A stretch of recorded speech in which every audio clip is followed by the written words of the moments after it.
안녕하십니까? 저는 올해 63, 강민철이라고 합니다. 평양에서 30년 넘게 무역 일을 했던 사람입니다. 대외무역성에서 지배인으로 일하면서 저는 나라를 위해 헌신한다고 믿었습니다. 그게 옳은 길이라고 의심 없이 믿었습니다. 그날 아침이었습니다. 2023년 3월 15일, 평생 잊을 수 없는 날입니다. 우리 집 대문 앞에 관 하나가 놓여 있더군요. 봉인된 관이었습니다.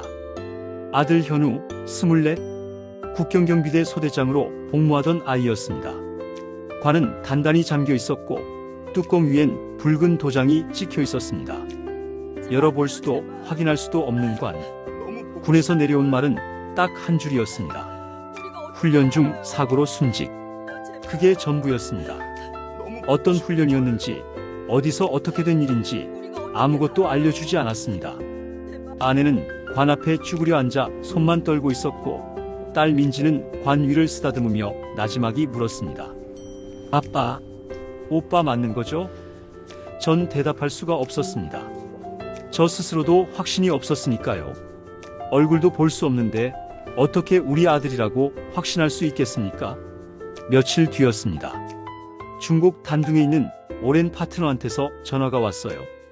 평소엔 웃고 떠드는 사람인데 그날은 목소리가 무겁더군요. 강 지배인, 미안한데 말이야. 요즘 너희 쪽에서 넘어오는 젊은 애들 있잖아. 몸 상태가 좀 이상하더라. 영양실조가 심하고 약에 취한 것 같기도 하고. 그 한마디가 제 심장을 찢어놓았습니다. 저는 아무 말도 하지 못했고 전화는 조용히 끊겼습니다. 손이 떨려서 수화기를 제대로 내려놓지도 못했습니다. 그날 밤 불도 켜지 않은 거실에서 저는 아들 사진만 바라봤습니다. 현우는 환하게 웃고 있었어요. 군복이 잘 맞는 뿌듯해하던 얼굴. 아버지처럼 나라의 보탬이 되고 싶다던 그 말. 소대장으로 임명됐어요. 아버지 자랑스럽죠? 하던 그 목소리. 그 아이가 뚜껑도 열어볼 수 없는 관으로 돌아온 겁니다. 어둠 속에서 저는 아주 작은 목소리로 중얼거렸습니다. 현우야, 아버지가 미안하다. 아버지가 너를 지키지 못했다. 그날 밤 제가 평생 믿어온 체제라는 벽에 처음으로 금이 가기 시작했습니다. 아니, 어쩌면 그 벽은 이미 오래전부터 무너지고 있었는지도 모릅니다. 저는 그저 외면하고 있었을 뿐이었죠. 며칠 뒤 회사 동료 최성국이 창백한 얼굴로 제 방을 찾아왔습니다.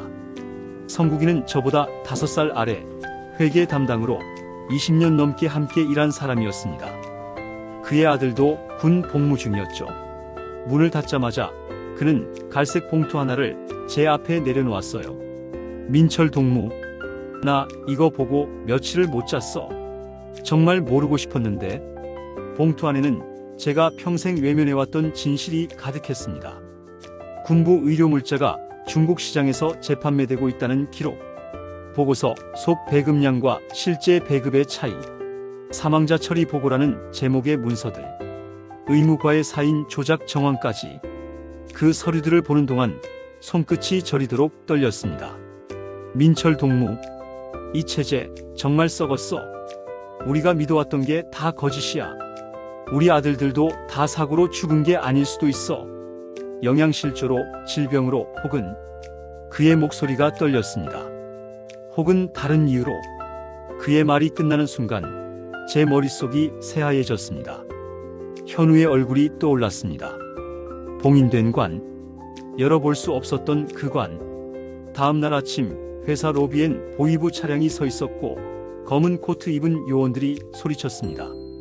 대외무역성 회계 담당 최성국 동무 반영명 혐의로 체포한다. 그의 아내는 울부짖었고 어린 아들은 바닥에서 엉엉 울었습니다. 하지만 누구도 그 가족을 쳐다보지 않았습니다. 북한에서 타인의 슬픔은 곤란함을 의미하니까요. 연루되면 안 되니까요. 저는 멀리서 그 광경을 지켜보면서 온몸이 얼어붙는 걸 느꼈습니다. 그날 오후 제 책상 위엔 새 전화기 하나가 놓여 있었어요. 전화선 주변 먼지가 깨끗이 지워져 있더군요. 누군가 다녀간 흔적이었습니다. 도청 장치를 설치한 거죠. 이제 우리 집 전화도 사무실 전화도 모두 그들이 듣고 있다는 의미였습니다. 집에 돌아가니 아내가 작은 소리로 말했습니다.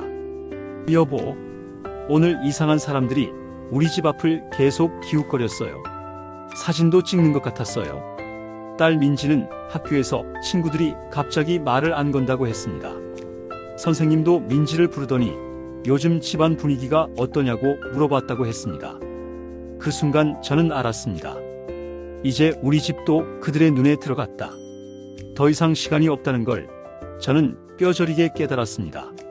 성국이처럼 끌려가기 전에, 민지까지 위험에 빠뜨리기 전에 무언가를 해야 했습니다. 그날 밤 창밖에서 순찰차가 서성이는 소리가 들렸습니다. 빨간 불빛이 우리 집 벽에 비칠 때 저는 처음으로 결심했습니다. 우린 떠나야 한다. 60년을 살아온 이 땅을 모든 걸 버리고 떠나야 한다는 결심. 그건 제 인생에서 가장 무거운 결정이었습니다. 아내 영숙은 제가 입을 떼기도 전에 말했어요. 여보, 민지를 위해서라도 이제 떠나야 할 때죠. 우리가 여기 남아있으면 민지까지 위험해져요. 아내는 이미 오래전부터 혼자 마음의 준비를 하고 있었습니다. 그 사실이 더 가슴을 아프게 했습니다. 제가 현실을 부정하고 있을 때 아내는 이미 진실을 직시하고 있었던 겁니다. 탈북이라는 말은 입 밖으로 꺼내는 것조차 위험했습니다. 그래서 우리는 출장과 치료를 가장했어요. 아내는 위궤양 치료가 필요하다는 의사소견서를 구했고, 딸은 중국어 단기 연수 상담이 필요하다는 학교 추천서를, 저는 연길지사 재정점검 출장이라는 명목을 만들었습니다. 수십 장의 서류를 만들면서 저는 펜 쥔 손을 떨지 않으려 몇 번이고 심호흡을 했습니다. 한 글자라도 이상하면, 한 문장이라도 의심을 사면 그걸로 끝이니까요. 서류를 넣은 다음 날 보위부에서 호출이 왔습니다. 좁은 방, 선글라스 낀 간부, 차가운 침묵. 강민철 동무, 가족을 모두 데리고 왜 나가오? 저는 침을 삼키고 대답했습니다. 아내 치료와 딸의 상담을 제 출장 일정과 함께 처리하면 비용도 절약되고 효율적입니다. 국가 예산도 아낄 수 있고요. 간부는 표정 없는 얼굴로 오랫동안 저를 바라봤습니다. 담배 연기가 방 안을 가득 채웠습니다. 시간이 멈춘 것 같았습니다. 그리고 아주 짧게 말했어요. 서류는 검토해 보겠소. 일주일 후에 다시 오시오. 그 말 뒤에 숨어있는 뜻은 누가 들어도 알 수 있었습니다. 우린 너를 지켜보고 있다. 한 발짝이라도 이상하게 움직이면 그걸로 끝이다. 3주 뒤 보위부에서 한 통의 문서가 도착했습니다. 조건부 단기 출국 허가. 기간은 2주. 귀국 보증금 5만 위안. 아내는 문서를 보며 떨리는 목소리로 물었어요. 여보, 이게 정말 괜찮은 거예요? 함정은 아닐까요? 저는 그녀의 손을 잡고 말했습니다. 영수가, 이게 마지막 기회야. 이번에 나가면 다시는 돌아오지 않을 거다. 보증금도 집도 30년 쌓아온 것도 다 버리는 거야.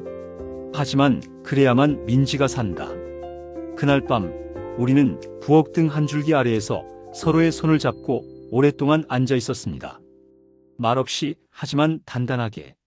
평양공항 2023년 4월 7일 새벽 6시 수화물 검사대에서 요원이 아내 가방에서 약봉지를 꺼내 들었습니다.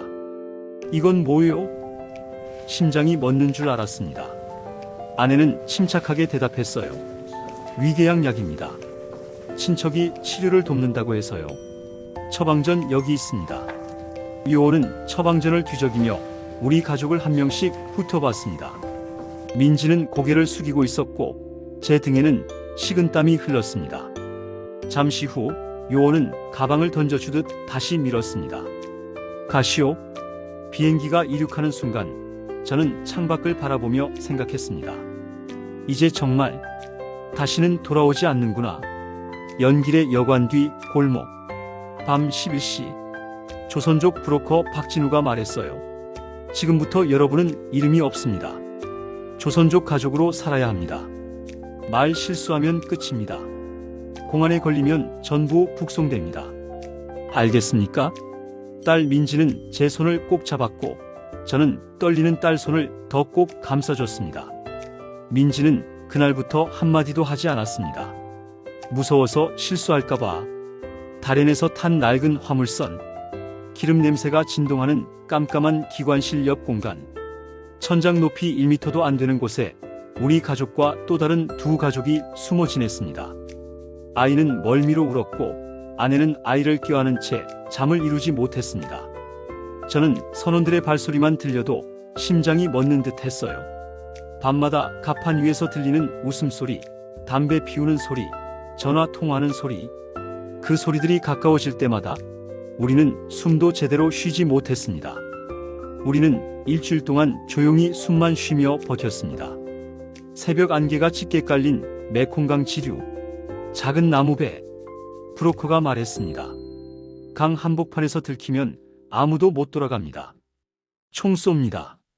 조용히 하세요. 안개 사이로 손전등 불빛이 몇 번이나 스쳐갔어요. 국경수비대의 순찰이었습니다.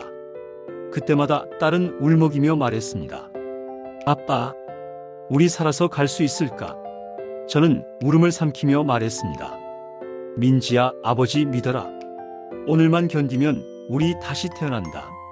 내가 자유롭게 웃고 말하고 꿈꾸는 곳으로 간다.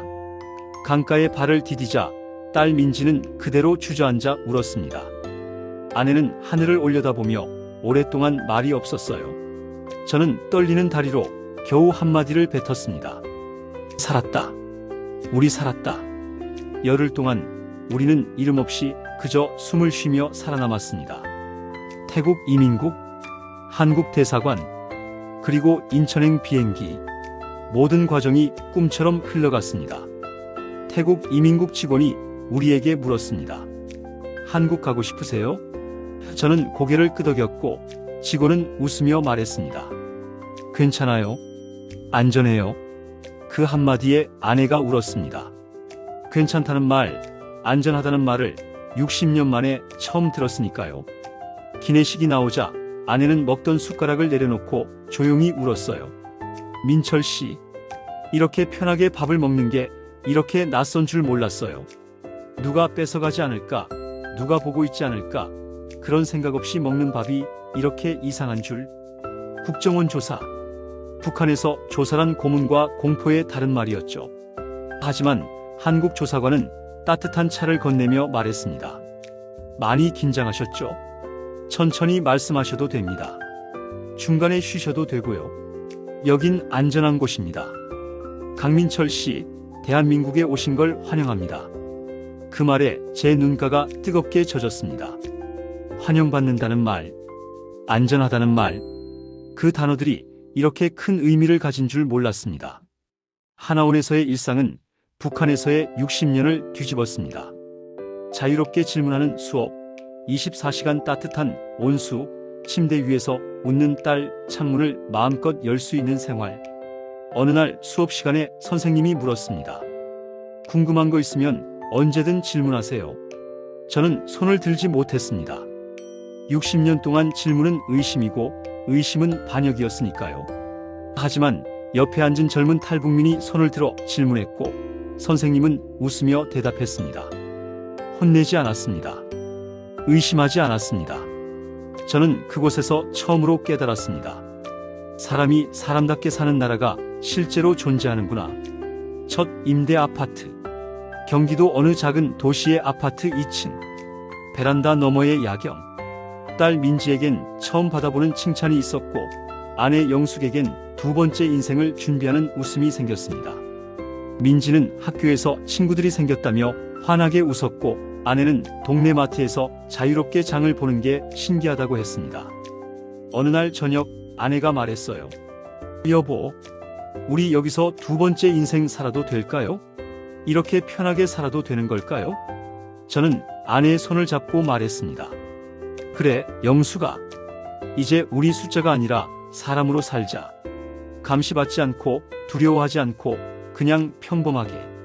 밤이 되면 저는 베란다에서 서울 불빛을 바라보며 기도합니다. 현우야, 아버지가 내 동생과 어머니를 지켰다. 내가 지키려 했던 나라는 거짓이었지만 아버지는 진짜를 찾았다. 그리고 이 영상을 보고 계신 모든 분들의 가정에도 그 불빛이 닿기를 바랍니다. 여러분이 숨쉬고 계신 이 자유가, 이 평화가 얼마나 소중한 것인지 제 이야기를 통해 조금이나마 느껴주셨으면 합니다. 여러분 가정에 평화와 안전이 늘 함께 하시기를 진심으로 기도합니다. 감사합니다.